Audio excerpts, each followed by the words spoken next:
So I've been using these two Chinese Apple Studio knockoffs for exactly 1 year now. They've got the exact same specs as Apple's monitors, same panels, but cost literally half the price. After all this time, I figured out every single pro and con about these bad boys. There is definitely something I'd change about my purchase decision, but overall I am ready to tell you exactly who should buy these monitors and who should stay away, and whether saving almost $1,000 per monitor is worth it, or if you should just bite the bullet and get the Apple's Studio display. I mean, I saved $2,000 on this purchase. That's not chump change, guys. 10-bit support, 1200:1 contrast ratio, 600 nits brightness. They are killer specs for monitor, not gonna lie. Just a reminder, that cheese grater perforation is only available on the Pro Display XDR, which start at $5,000 on Apple's website. So that's a massive flex for your Instagram game. Most people scrolling won't even know the difference between these monitors away. So here is the thing.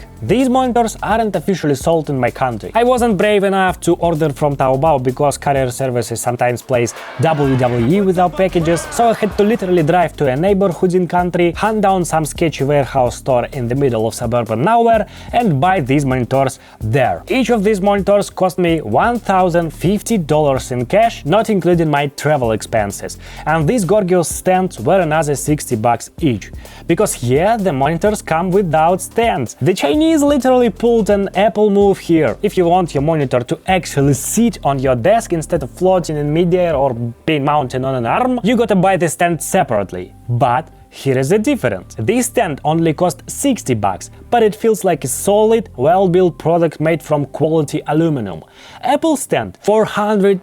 $400 for basically the same chunk of aluminum. $400 versus $600. But even that comparison isn't fair because Apple pulled in a fast one on us here too. Here is the trick, guys. If you buy Apple's monitor for $1,600, you do get a stand included, but without height adjustment. If you want height adjustment, Apple asks for an additional $400, but you don't get two stands. They take away your old stand and give you another one. So the stand doesn't actually cost $400. Apple straight up lying on their website. It should say the stand costs $400 plus your old stand that came with the $1,600 monitor. And here is where I gotta give props to the Chinese. They don't mess around with nonsense. They know there is no point making a monitor without height adjustment. So with them you can buy the monitor that comes with VESA adapter for mounting arms, or buy the stand separately for $60. They don't have a useless stand without height adjustment. If you're gonna put this monitor against a wall like I did,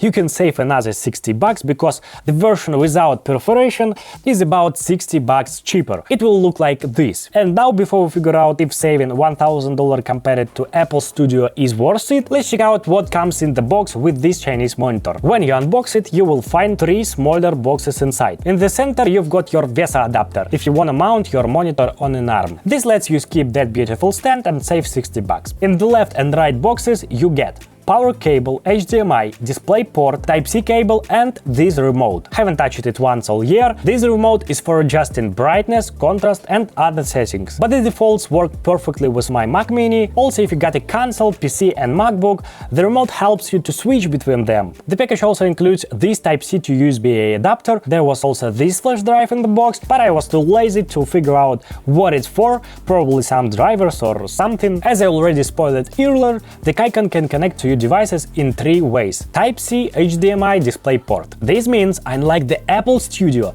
you can literally use it with any device in your house, while the Apple Studio display is designed to work with only Apple gear. And to connect it to a gaming console, you need, wait for it, a Chinese cable from AliExpress or AliExpress or Enemies Express, I don't know, ask Tom for it. But why not Apple? This is a $2,000 monitor. The Kuycon also has a small advantage that's also a huge disadvantage. 2 USB ports and 3.5mm jack right here on the side. Thing is, in my opinion, it's ugly as hell. Seriously, it's not pretty. On the flip side, you don't notice these ports when you're in front of your monitor and you rarely look at it from the side. Plus, unlike the studio display, you can plug in headphones, and having USB ports means you don't need to buy USB adapter for your MacBook or Mac Mini. But these ports aren't enough for me anyway, so I still bought a dock station for my Mac Mini, and I connect audio directly to my Mac Mini too. So personally, I'd remove this design issue from my monitor. When you connect the Kuycon to your Mac or PC, you will see something unpleasant. Backlight bleed around the edges. Not exactly what you expect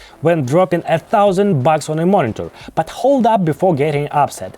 Apple's $2,000 monitors have the exact same backlight bleed, if that make you feel better. It's a problem with all IPS panels, but once your computer boots up and the screen stops being black, that bleed disappears. You will see your Mac or Windows desktop wallpaper and realize your money wasn't wasted. I've never seen such crisp and vibrant picture quality in my life. Yeah, it's only 60 Hz and people think that's not good for gaming, but I've played shooters and Dota on these monitors. And you know what? Screw 144 Hz. I'd rather game in 5K at 60 Hz than see the pixels. By the way, if you're a refresh rate fanatic, people have overclocked this Kuycon monitor to 220 Hz on Windows, but only at 2K resolution. So it's pointless for me. But number nerds might dig it. So 5K is absolutely insane for a guy who spent most of his life working on Full HD monitor. And yeah, the last couple years I had this decent 4K monitor from LG, it got 160 Hz, but you know what? That doesn't mean jack, because I literally didn't think the image from my Mac will look this much better. Come on, 4K and 5K, what's the difference, right? That's what I thought, the difference would be minimal. But nope, the difference is huge. Let's do a test together, and we'll do it on Windows, so you don't think it's Apple magic and that macOS is just more beautiful. Try to spot the pixels on the 4K LG monitor. See them? Yeah, me too. Now let's connect the same Windows PC to the Chinese wonder monitor Kuycon.